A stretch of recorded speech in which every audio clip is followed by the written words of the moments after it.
basically I mordanted it with alum sulfate and cream of tartar.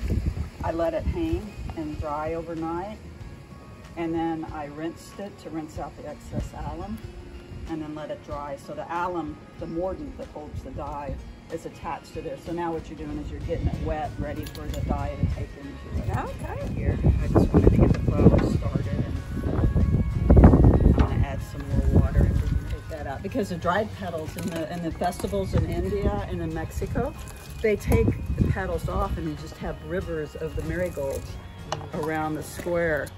And then after the festival, people can pick up those marigold petals. They've dried because they've been out in the sun, and they can run dye for you.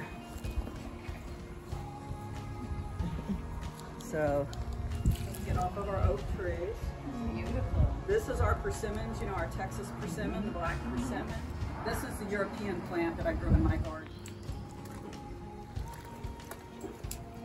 Here you go.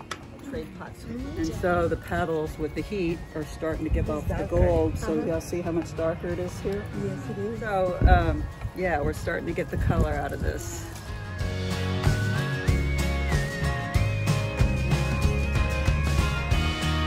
Marigolds, we're checking the water to make sure that the color has been come out. We can see that the petals, after they've been cooking for an hour and a half, we're getting a really nice color. So we're going to let them cool down a bit and pull the sun rays out and put them on the scarves. There you go. See, this is a 5-gallon paint strainer bag right here. I'm turning it inside out so that the smooth side's on the inside, and I'm putting it inside here. So this is going to catch the flower petals, but we'll get the juice as well. Okay. So they're going to start the first straining here. Just put them in your pile. They could actually be boiled again if people want to. That's why I told y'all to bring buckets or bags. Y'all could take some of this stuff with you.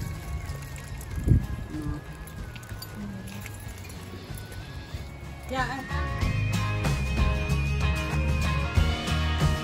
You compare the two. So the color is there for us to use. So yeah, let's bring it out.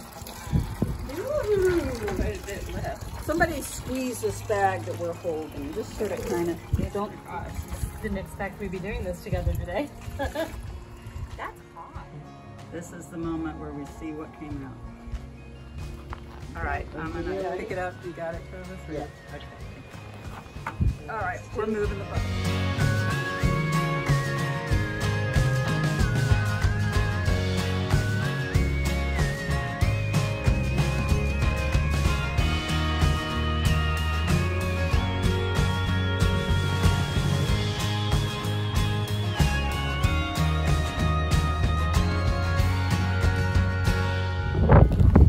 Blowing and everything, so of course it's going to do it, but just lower it in, double it up, and just lower it down into the dye bath. And I'm going to just go down like this, and I'm going to pull it up and see how that color struck. We got it in here, and we're just going to put it on in. And so 2 more people go in.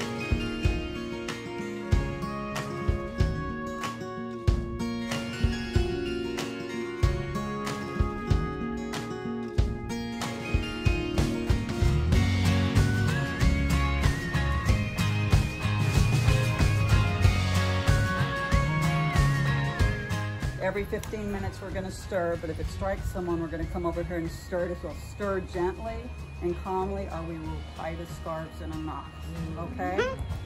And then what happens is the knot creates a resist, and then you don't get tie-dye. Yes, the whole process. We're gonna do this for 15 minutes, so for a total of 45 minutes, and we're gonna, every 15 minutes, we're gonna really make sure we stir and separate everything. I have some tongs where we can pull out, because we know that everything will be hot, and I'll have the thermometer in there and make sure that we get close to 180 degrees. 180 is optimal. Honestly, 150, it's hot enough. I think we're getting some strikes already. This is our first 15 minutes that we just stirred everything. We got up to 165 degrees. And now I'm just separating out everything so it plays well in the color bath. And nobody gets more than they deserve. I'm very happy.